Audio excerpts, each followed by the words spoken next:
मोक्षमार्गस्य नेतारं वेत्तारं कर्मभूभृतां ज्ञातारं विश्वतत्त्वानां वन्दे तद्गुणलब्धये। तत्वार्थ सूत्र जी ग्रंथ पहले अध्याय का पहला परिशिष्ट। बहुत ही महत्वपूर्ण प्रश्न आ रहे हैं, जिन प्रश्नों के माध्यम से हमको वस्तु स्वरूप भली प्रकार से निर्णीत हो। अब बहुत इम्पोर्टेंट प्रश्न आया 7वां अध्याय 1 परिशिष्ट नंबर 1 और पॉइंट नंबर चल रहा है 22, है ना। 22वें पॉइंट का 7वां प्रश्न है, महत्वपूर्ण प्रश्न है। कह रहे हैं कि जब हम ज्ञान गुण और दर्शन गुण को अलग अलग लेते हैं तो उनके अभाव में, उनके प्रतिपक्षी कर्म के अभाव में अनंत ज्ञान अनंत दर्शन कहते हैं। तो फिर दर्शन मोहिनी और चारित्र मोहिनी के अभाव में हम छायिक सम्यक और पूर्ण वीतराग तक क्यों नहीं कहते, अनंत सुख क्यों कहते हैं? वहां पे भी आप दो गुणों की पर्याय हैं और उनके प्रतिपक्षी दो ही कर्म है, तो उनमें अभेद भाषा क्यों लागू पड़ रही है? प्रश्न समझ में आया है सभी को? जिसको प्रश्न समझ में नहीं आया वो पूछ सकता है, प्रश्न ही बहुत महत्वपूर्ण है। देखो एक बात जी मुझे नहीं आया। हाँ देखो, पहले प्रश्न विस्तार से देखते हैं। जबकि मोहिनी कर्म सम्यक्त और चारित्र दोनों गुणों के घात में निमित्त हैं। मोहिनी कर्म है वो दोनों गुणों के घात में निमित्त है। किस किस में? श्रद्धा और चारित्र। श्रद्धा की विपरीतता है और चारित्र की विपरीतता है, तो उसमें कर्म कौन कौन है कि दर्शन मोहिनी और चारित्र मोहिनी। ठीक है। श्रद्धा गुण की पर्याय है विपरीत, तो उस विपरीत पर्याय में निमित्त कौन पड़ रहा है कि दर्शन मोहिनी कर्म। ठीक है। चारित्र एक गुण है, चारित्र गुण की पर्याय है विकारी राग द्वेष, तो इस राग द्वेष में निमित्त कौन पड़ रहा है? चारित्र मोहिनी कर्म। दो गुणों की विपरीत पर्याय और उन विपरीत पर्यायों में निमित्त दो अलग अलग प्रकार के कर्म। एक का नाम है दर्शन मोहिनी, एक का नाम है चारित्र मोहिनी। बोलो रागिनी, इतनी बात ख्याल में आई? हाँ आ गई आंटी। है ना। दो अलग अलग गुणों की अलग अलग विकारी पर्याय और उसमें निमित्त अलग अलग कर्म। दर्शन मोहिनी कर्म और चारित्र मोहिनी कर्म। ठीक है। तब मूल प्रकृतियों में उसके दो भेद मानकर 9 कहना चाहिए था, 8 ही क्यों कहे? क्या कहना चाहिए था? ऐसा कहना चाहिए था।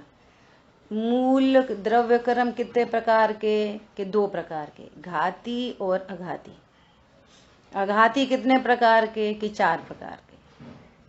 और घाती कर्म कितने प्रकार के? तो कहते हैं ज्ञानावर्णी, दर्शनावर्णी, मोहिनी और अंतरा। तो आप 4 क्यों कह रहे हो, 5 क्यों नहीं कह रहे? 5 कहो, ज्ञानावर्णी, दर्शनावर्णी, दर्शन मोहिनी, चारित्र मोहिनी, अंतराय, ऐसा कहो। आपने 4 क्यों कहे, 5 क्यों नहीं कहे? ठीक है, ये प्रश्न है। मूल प्रकृतियों में उनके दो भेद मानकर 9 कर्म कहना चाहिए, 8 ही क्यों कहे गए? इसलिए अपन बहुत सालों से ये चर्चा करते चले आ रहे हैं कि जो अनंत चतुष्टय प्रकट हुए हैं ना, उसमें कितने गुणों की शुद्ध पर्याय हैं अनंत चतुष्टय के अंदर? ज्ञान की शुद्ध पर्याय, दर्शन की शुद्ध पर्याय और वीर गुण की शुद्ध पर्याय। और मोहिनी कर्म के अभाव में कितने गुणों की शुद्ध पर्याय? 2 गुणों की शुद्ध पर्याय, श्रद्धा की शुद्ध पर्याय और चारित्र की शुद्ध पर्याय। अनंत चतुष्टय के अंदर 5 गुणों की शुद्ध पर्याय हैं। नहीं आई समझ में? अनंत चतुष्टय के अंदर अनंत चतुष्टय प्रकट हुआ तो कितने गुणों की पर्याय प्रकट हुई? 5 गुणों की शुद्ध पर्याय प्रकट हुई। और उसको कहते क्या है? अनंत चतुष्टय। तो अनंत 5 को क्या कहना चाहिए संस्कृत में? ऐसे 5 प्रकट हुए, ऐसा कहो। 4 क्यों कह रहे? समझ आई बात? ये प्रश्न चल रहा है अभी, समाधान तो आगे करेंगे। दूसरा प्रश्न ही है अभी, प्रश्न 4 पॉइंट्स का प्रश्न है, बड़ा प्रश्न है। जबकि मोहिनी कर्म 2 गुणों के घात में निमित्त है, तब 4 घातीय कर्म 4 ही गुणों के घातने में निमित्त क्यों बताए? 5 गुणों के घातने में निमित्त कहते। मोहिनी के 2 भेद हैं तो वे 2 गुणों के घातक हैं, श्रद्धा और चारित्र। तो आपने उनको 4 क्यों कहा? 5 घाती कर्म क्यों नहीं कहे? सिंपल प्रश्न है, बहुत ज्यादा उपयोग समाधान में उपयोग लगाना, लेकिन प्रश्न भी समझ में आए तब तो समाधान में उपयोग लगे। ठीक है? 5 गुणों का घात क्यों नहीं माना गया? 4 गुणों का घात क्यों माना गया? ये प्रश्न है। ठीक है?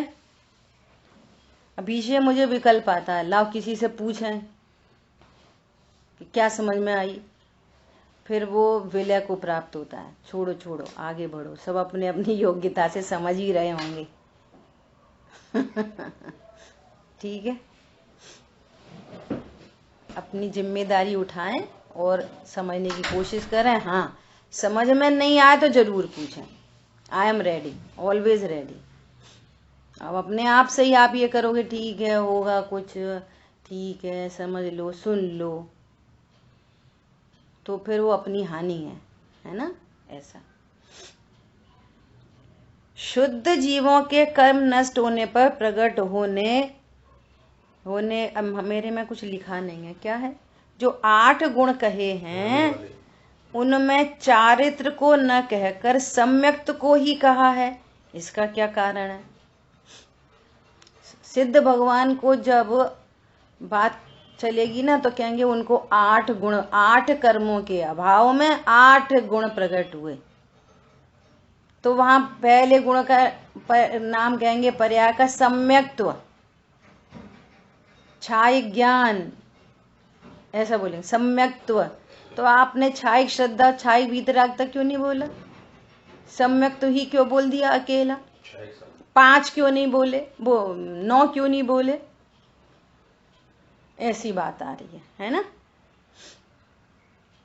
तो 8 गुण कहे, उनमें चारित्र को न कहकर सम्यक्त को ही कहा है, इसका क्या कारण है? वहां चारित्र को क्यों छोड़ दिया? आपने छाय सम्यक्त कहा, छाय चारित्र क्यों नहीं कहा? ऐसा प्रश्न आ रहे हैं। ठीक है? कहीं कहीं चारित्र अथवा सम्यक्त में से किसी में से एक को भी न कहकर सुख गुण का ही उल्लेख किया। लो, कहीं कहीं अनंत भगवान की जब बात करेंगे ना, आवाज म्यूट कर लिया। ओके, कहीं कहीं अनंत भगवान के अनंत चतुष्टय की बात करेंगे ना तो क्या बोलेंगे? अनंत दर्शन, अनंत ज्ञान, अनंत सुख, अनंत वीर। अनंत चतुष्टय में 4 चतुष्टय का क्या नाम लेंगे?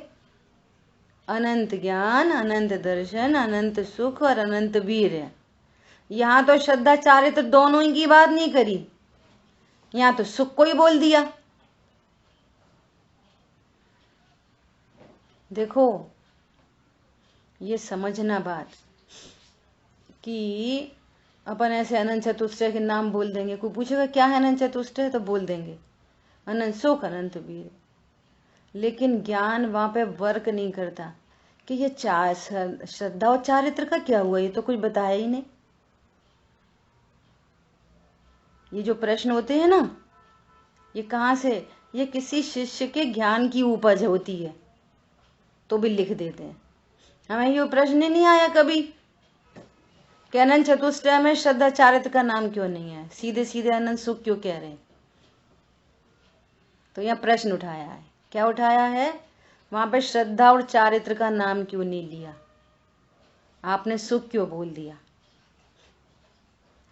ठीक है, सिद्ध भगवान को आयु नाम गोत्र वेद नहीं, अघाती कर्मों के अभाव में तो आप वो सब कहो, क्या सूक्ष्मत्व, अव्यबाधत्व, है ना, ये अगुरु लघुत्व, ये सब कहो, लेकिन वहां पर भी घाती कर्म के अभाव में किसकी बात करी, वहां चारित्र की बात नहीं करी। छायक सम्यक तो छायक ज्ञान, छायक श्रद्धा, वो छायक दर्शन और छायक वीर,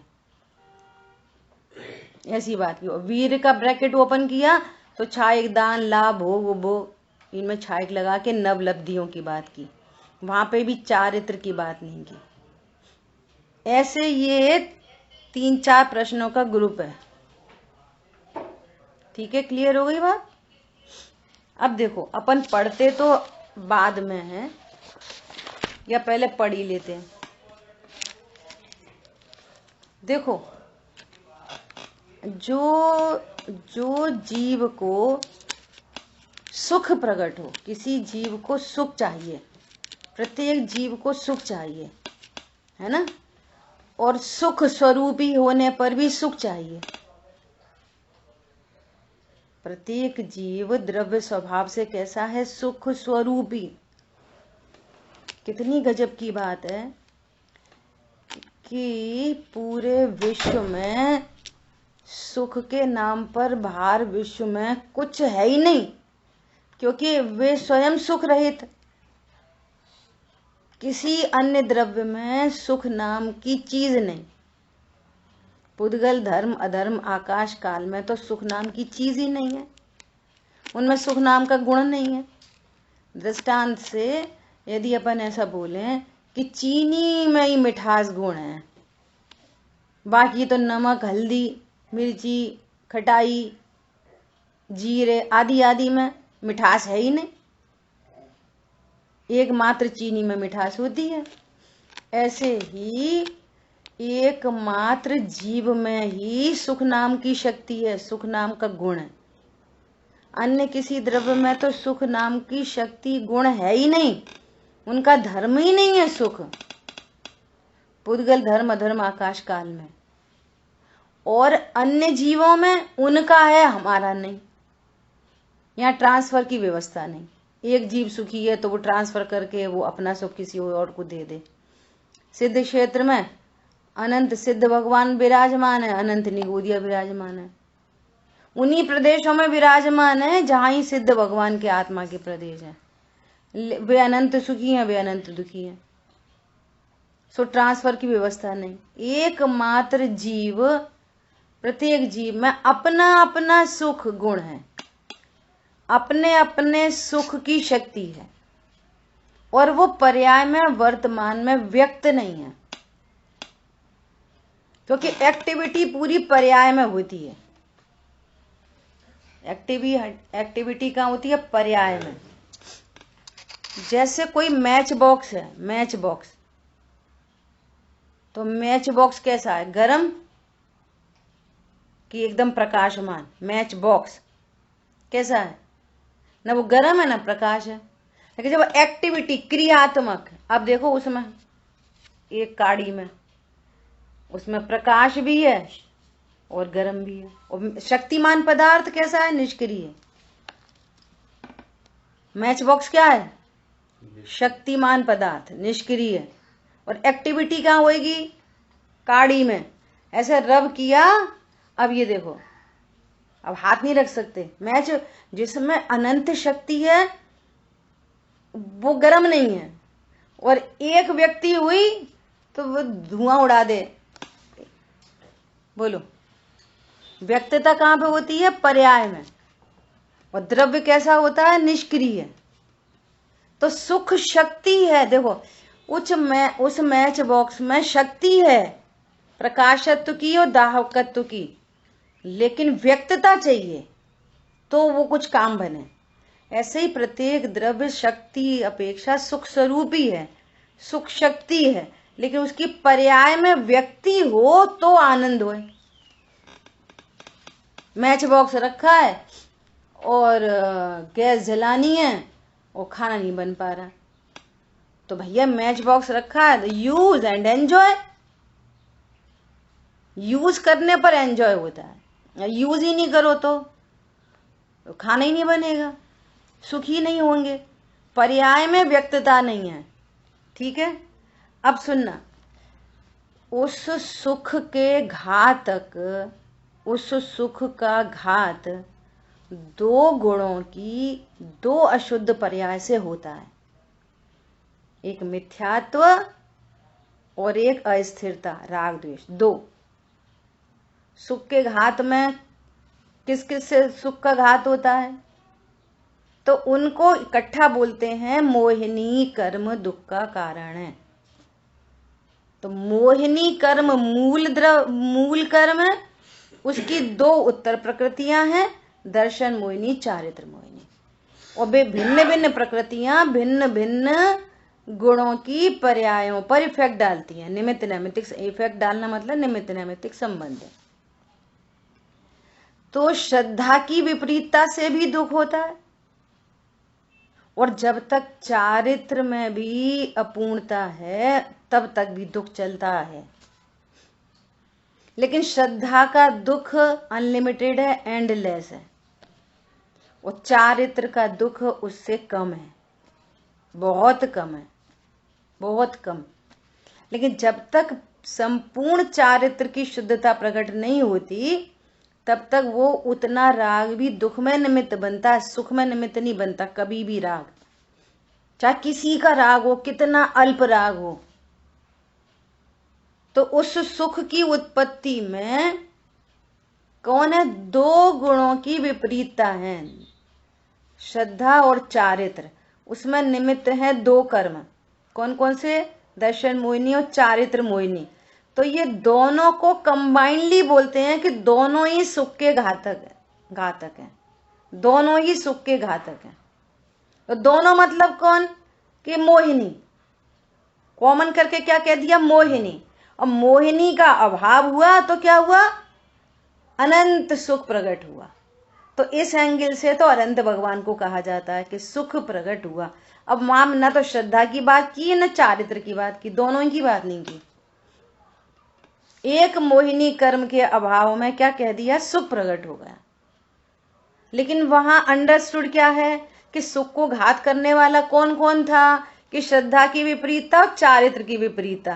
तो दोनों की विपरीतता मिट गई तो सुख हो गया। इसलिए वहां पर सुख, श्रद्धा और चारित्र दोनों ही का नाम नहीं लिया गया अनंत भगवान के केस में। समझ आ गई बात? ऐसा यहाँ विषय तो अभी और अलग आने वाला है, अपन तो अभी प्रश्न का सीधा सीधा आंसर कर रहे हैं। मोहिनी कर्म से, जब तक मोहिनी कर्म का अंश भी विद्यमान है, चाहे वो पहले दर्शन मोहिनी चला जाता है फिर चारित्र मोहिनी में क्रम पड़ता है, लेकिन जब तक चारित्र मोहिनी का अंश भी विद्यमान है तब तक पूर्ण सुख नहीं होता। इसलिए उस चारित्र मोह के, वो संजुलन मोह का भी अभाव होने पर पूर्ण सुख हुआ। तो सीधा सीधा बोल दिया वे अनंत भगवान अनंत सुखी हो गए, क्योंकि सुख के घातक दो कर्म थे, दर्शन मोहिनी और चारित्र मोहिनी। तो वहां उन दोनों का नाम न लेके सीधे सीधे सुख की बात कर दी। कह रहे तुमने अभी अभी देखो लास्ट वाला प्रश्न पढ़ो वापस। कहीं कहीं चारित्र तथा सम्यक में से किसी को भी न कहकर सुख गुण का ही उल्लेख किया है, सो ऐसा क्यों कहा? सुख के घातक दो कर्म थे, दोनों का अभाव हो गया, सुख प्रकट हो गया। अब ये तुम समझो कि सुख के घातक कौन थे? दर्शन मोहिनी, चारित्र मोहिनी। जीव की पर्याय से बोलो मिथ्या श्रद्धा और चारित्र की रमणता कम होना। पूर्ण रमणता नहीं थी चारित्र में, पूर्ण स्थिरता नहीं थी, राग द्वेष थे। एक आंसर तो ये हुआ। ठीक है, तो अब सुनना, अनंत भगवान के जब अनंत चतुष्टय का ब्रैकेट ओपन करेंगे ना, तो आपको ये समझना चाहिए कि अनंत सुख में दो गुणों की शुद्ध पर्याय गर्भित हैं, एक छायिक चारित्र और एक छायिक सम्यक्त्व, या इसको बोलो छायिक सम्यक्त्व और पूर्ण वीतरागता। छायिक चारित्र बोलो, पूर्ण वीतरागता बोलो, एक ही बात है। श्रद्धा गुण की पूर्ण शुद्ध पर्याय और चारित्र गुण की पूर्ण शुद्ध पर्याय इक्वल टू अनंत सुख। अनंत सुख में दो गुणों की पूर्ण शुद्ध पर्याय गर्भित हैं। अंडरस्टूड है ये वाली बात? ठीक है, अब अपन बात करें सिद्ध भगवान की, कि वहां पर छायिक सम्यक तो बोला, वहां पर क्या बोला? छायिक सम्यक। तो वो मोहिनी कर्म के अभाव में छायिक सम्यक्त्व कहा। छायिक सम्यक्त्व मतलब संपूर्ण मिथ्यापना कहाँ पे था? श्रद्धा और चारित्र में।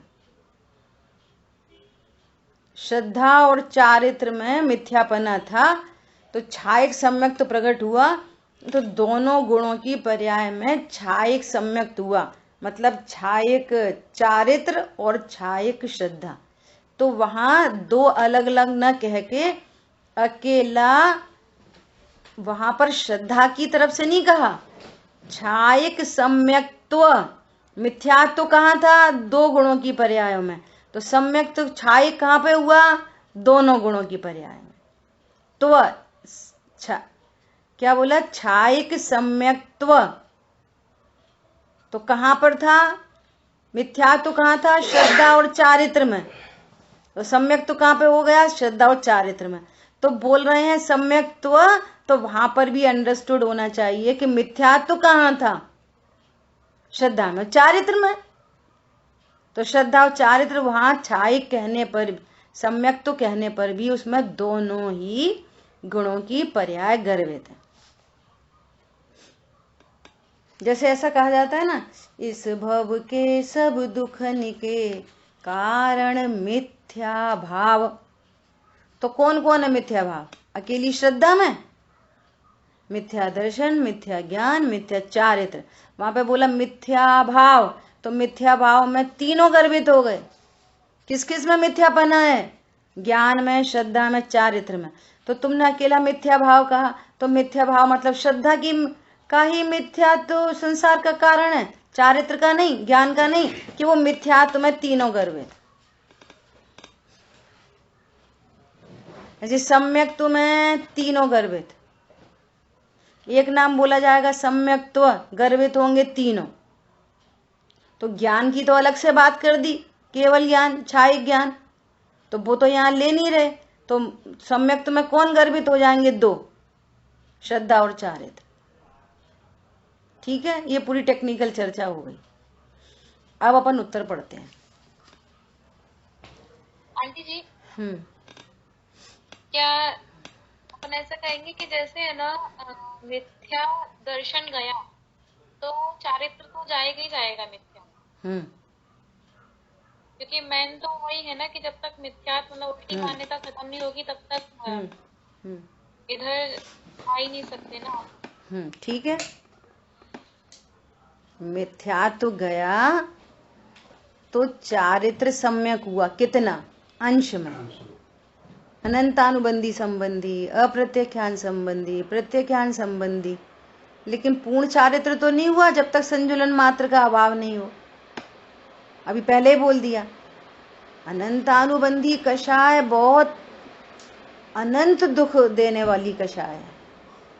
सो वो अनंत कषाय मिट गई, लेकिन अप्रत्यख्यान, रामचंद्र जी रोते बिलखते दिख रहे कि नहीं दिख रहे? जैसा रामचंद्र जी चौथे गुण स्थानवर्ती और मुनिराज छठवें सातवें गुण स्थानवर्ती, कितना जमीन आसमान का अंतर दिख रहा नहीं दिख रहा?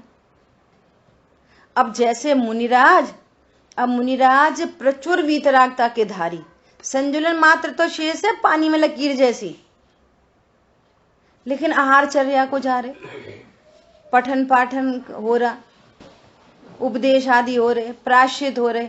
अब उनको खड़ा करो मुनिराज और अरंत भगवान को खड़ा करो।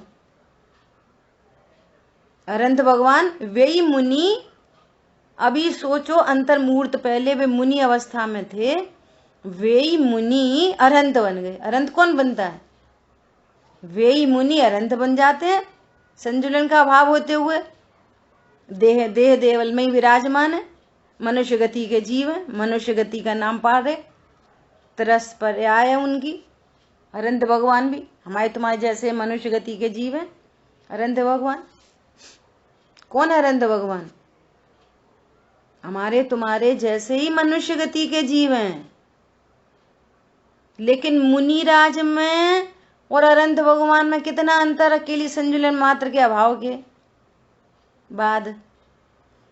अब अरंत भगवान लाखों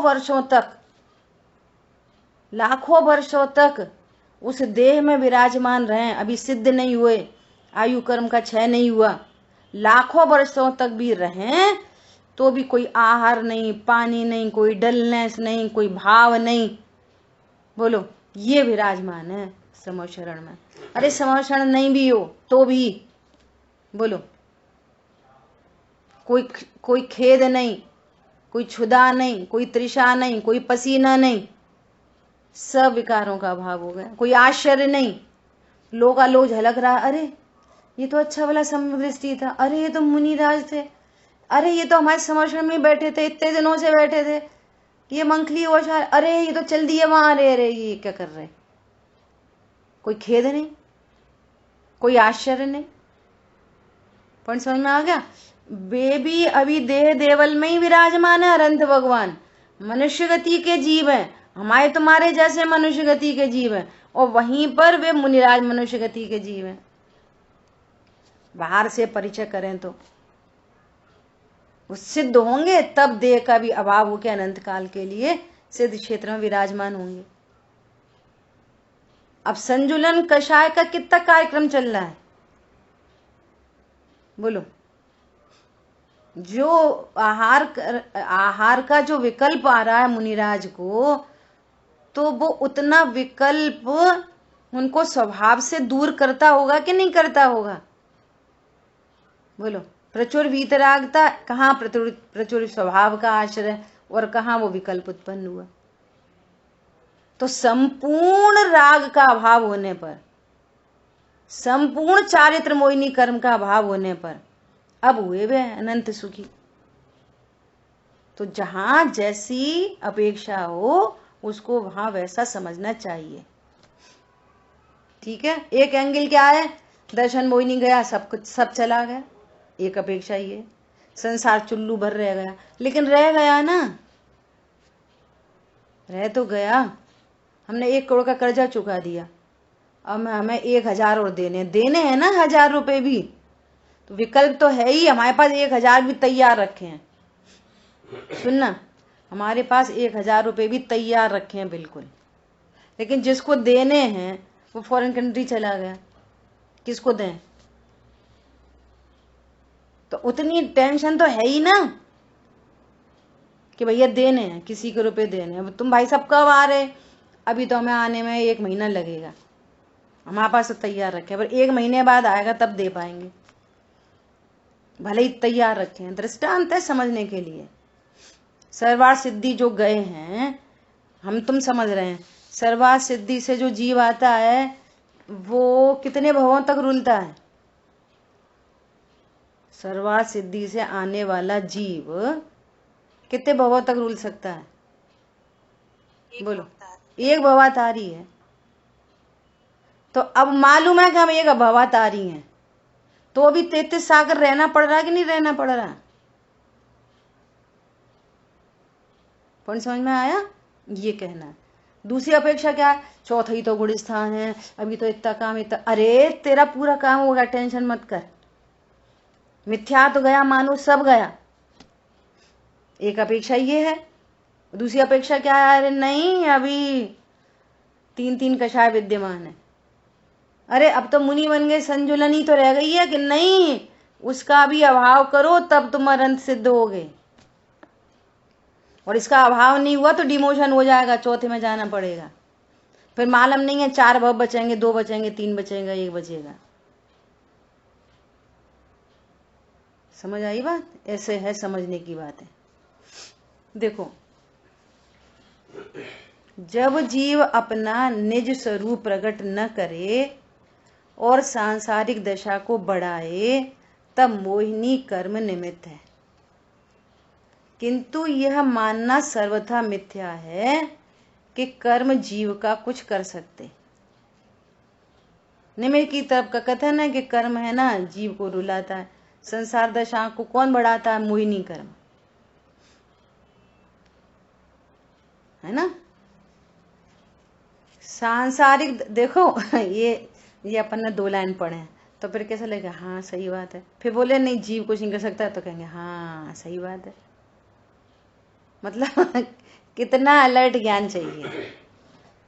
पर से कैसी भिन्नता। स्वरूप निमित्त की चर्चा चल रही है तो चले भले, निमित्त की तरफ से कथन किया जाए तो किया जाए, नो प्रॉब्लम। लेकिन हम तो वस्तु स्वरूप पे टिके ही रहेंगे। ऐसा सांसारिक दशा का अर्थ है, देखो अब मुझे एक विकल्प आ रहा है।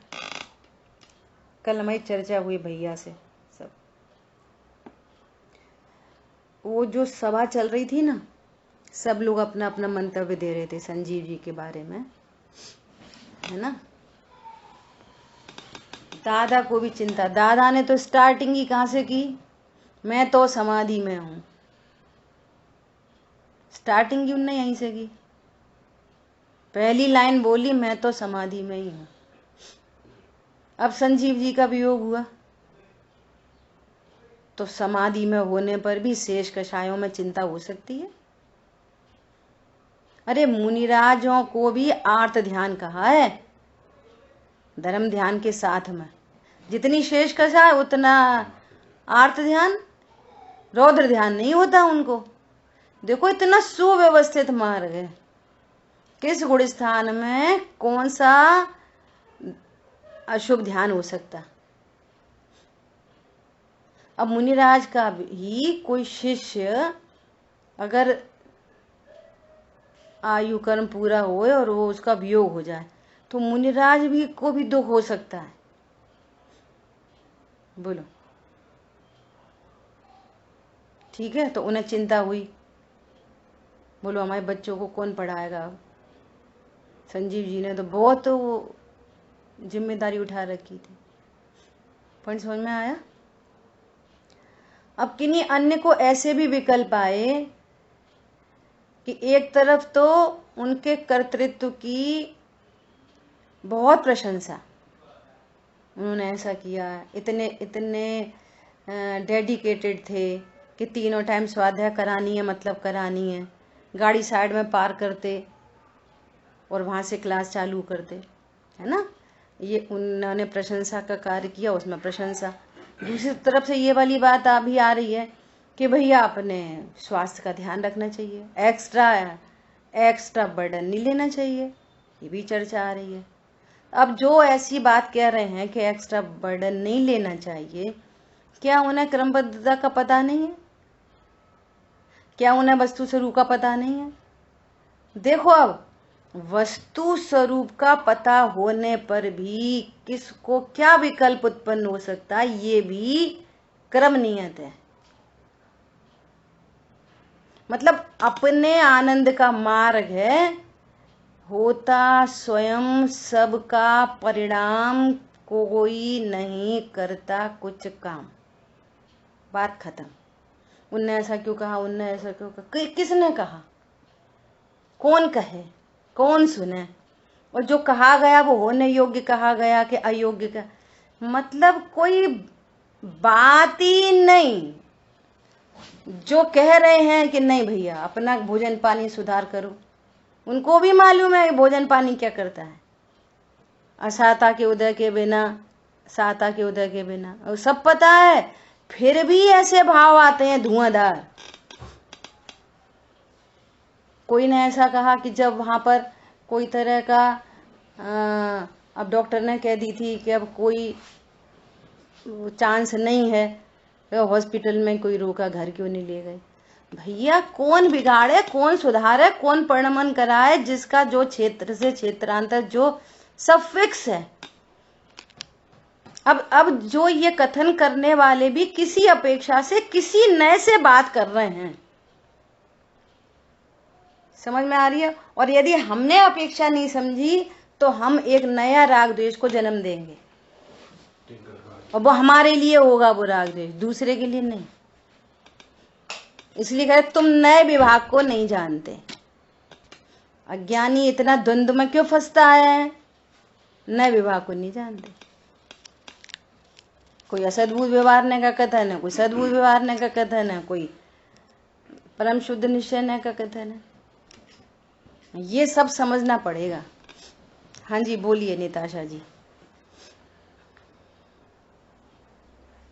फिर ऐसा आता है ना कि ऐसी भावना होनी चाहिए कि हमारा समाधि मरण हॉस्पिटल में ना हो। हाँ। तो ये भावना क्या है? भावना देखो, बच्चे को बोला जाता है कि बेटा 100 में से 100 नंबर आने चाहिए। भावना ये उपदेश है, होता है वो वस्तु स्वरूप है।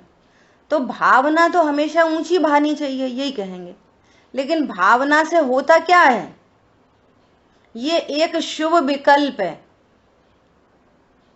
आज सुबह ही चर्चा आई थी कि भैया पर से निरपेक्ष है, ऐसे भाव उस तत्व निर्णय करने वाले को, सम्यक दृष्टि जीव को भी ऐसा भाव आता है, घर में रहते हुए संत साधु बन के विचरूं वो घड़ी कब आएगी। ये भावना है। लेकिन भावना से तो तुम बन जाओ, तुम्हारी भावना बहुत है ना, चलो हम सपोर्ट कर रहे हैं, चलो निकलो जंगल में जाओ, हम ला रहे तुम्हारे पीछे का मंडल। पर निकल कहाँ सकते, भावना बहुत है। निकलेंगे कब, योग्यता प्रमाण। भावना तो बहुत है, सम्यक दृष्टि हो गया, उसको बहुत भावना है, हो मेरी ऐसी दशा जैसी तुम धारी है, तो बन जाओ अरंत। मना किसने करी है, कौन रोक रहा है आपको। भैया काल लब्धि आए बिना कोई कार्य नहीं होता, भावनाएं ऐसी चलती रहती हैं। जो तत्व निर्णय करता है उसको ये पता चल जाता है कि संसार असार है, ये शुभ अशुभ भाव बंध के ही कारण है। ये शुभ भावों को, भावनाओं को मोक्ष मार्ग नहीं समझता। मोक्ष मार्ग स्वभाव के आश्रय से होता है, और स्वभाव ये है मैं परम अकर्ता परिपूर्ण तत्व हूँ। और स्वभाव ऐसा है कि वो पर का, पर द्रव्य छोड़ो, पर्याय का भी करता नहीं। तो एक तरफ ऐसा श्रद्धान क्या कि जो पर्याय जब उत्पन्न होनी है तब होगी, और दूसरी तरफ ऐसा अरे प्रभु कब संत साधु बन के बिछड़े। ये एक तरफ ये मालूम है, और दूसरी तरफ ये सुबह बोला था ना कि छायक सम्यक दृष्टि और कोई परिणाम नहीं है। एक भावना तो मेरे साथ ऐसा ऐसा हो, और एक भावना ऐसी कि मेरे साथ ऐसा ऐसा ना हो। दो तरह की भावना, मैं संत साधु बन के विचरूं ये भावना, और विषय भोगों में ना पड़ूं ये भावना। तो एक अस्थि रूप और एक नास्ति, एक गुण रूप और एक दोष के अभाव रूप, दो भावना हो गई, ठीक है ना। परंतु होता क्या है, उनकी तो बिल्कुल भावना नहीं थी, तो भी 6 खंड जीतने जाना पड़ा। कितने साल तक, 1-2 दिन के लिए थोड़ी जाना पड़ा, 1-2 महीने के लिए भी नहीं जाना पड़ा, कितने वर्षों तक रहे। भावना थोड़ी थी उनकी।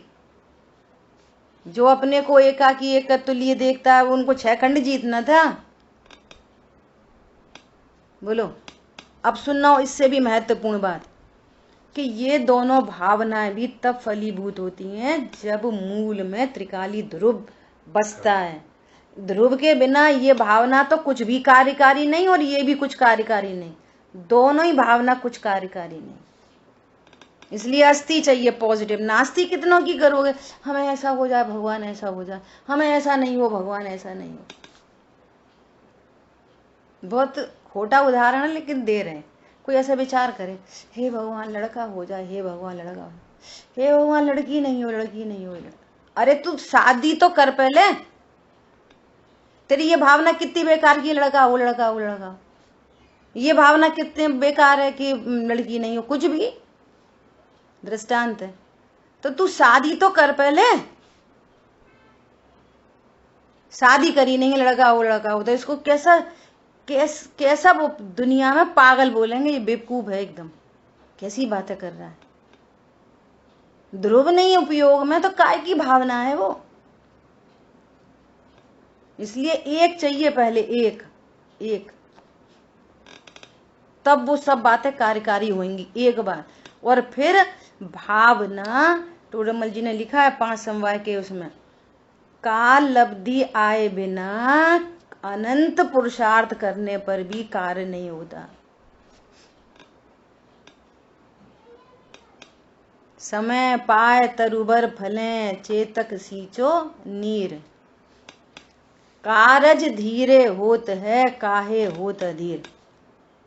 बोलो, ऐसा किसी ने ऐसा किया है कि बीज डाल दिया आम का, गुठली डाल दी, अब भावना भा रहा है जल्दी आम आ जाए, जल्दी आम आ जाए। तो ऐसी भावना कोई ना भाई है।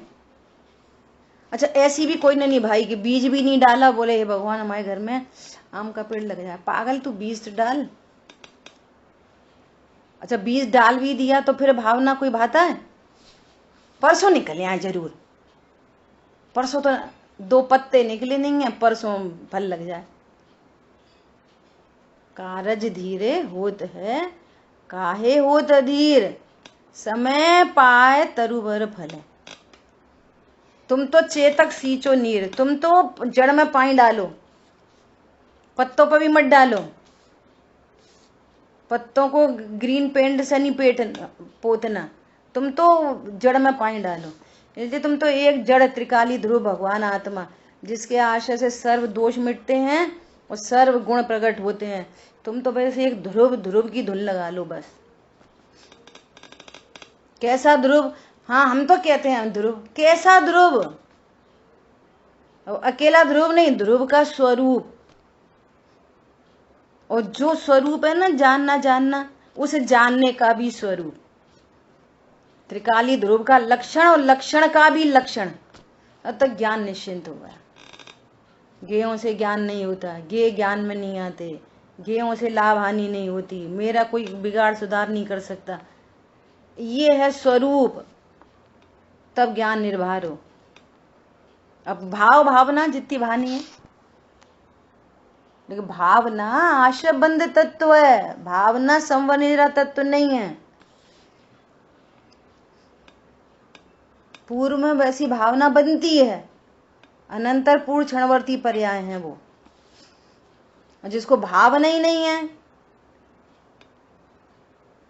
तो फिर वो कार्य नहीं है, लेकिन भावना से कार्य नहीं है। जिसके बिना भी नहीं और जिससे भी नहीं, ये ऐसा होता है निमित्त। ठीक है, देखो क्या कह रहे हैं। सांसारिक दशा का अर्थ यह है कि जीव में आकुलता हो, अशांति हो, क्षोभ हो। देखो 3 बातें कह रहे हैं। इस अशांति के 3 भाग किए जा सकते हैं। अशांति रूप वेदन का ज्ञान। अशांति हुई ना, तो क्या हुआ? अशांति रूप वेदन का ज्ञान, एक ज्ञान की पर्याय। उस वेदन की ओर जीव झुके तब निमित्त कारण। तब निमित्त कारण मतलब एक तो वेदन का ज्ञान, ये ज्ञान की पर्याय, और वो ज्ञान में उस वेदन संबंधी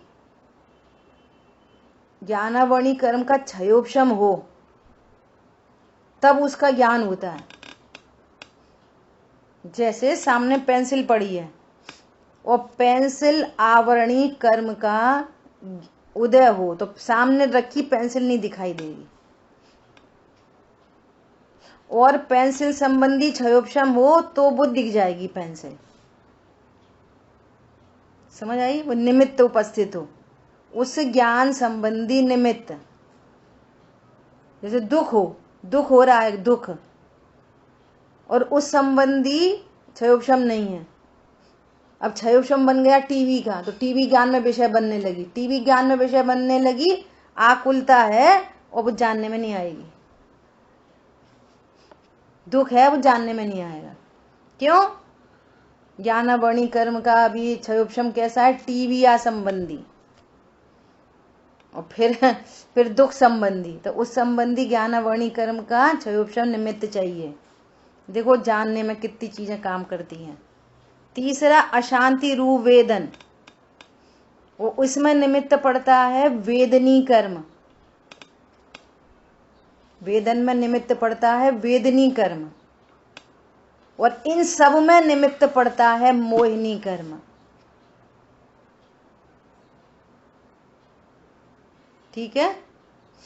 उस वेदन का ज्ञान ज्ञान गुण में गर्भित हो जाता है, उस ज्ञान के कारण में ज्ञानावरणी का क्षयोपशम निमित्त है, और जब जीव उस वेदन की ओर लगता है तब वेदनी कर्म उस कार्य में निमित्त है, और वेदन में मोहिनी निमित्त है। इतने सारे निमित्त उपस्थित हैं। अशांति, मोह, आत्मज्ञान परान्मुक्ता तथा विषयाशक्ति, यह सब मोह के ही कार्य हैं। कारण के नाश से कार्य भी नष्ट हो जाता है, इसलिए विषय शक्ति को घटाने से पूर्व ही आत्मज्ञान उत्पन्न करने का उपदेश भगवान ने दिया है। थोड़ी टेक्निकल चर्चा है, समय अपना हुआ है, शेष चर्चा अपन आगे करेंगे। ठीक है? जिन वाणी के ज्ञान से सूझे लोकालोक, सो वाणी मस्तक नमो सदा दे तुम दो। बोलिए द्वाशांग मयी जिनवाणी माता की जय हो। जय जिनेन्द्र सभी को। जय जिनेन्द्र सभी को।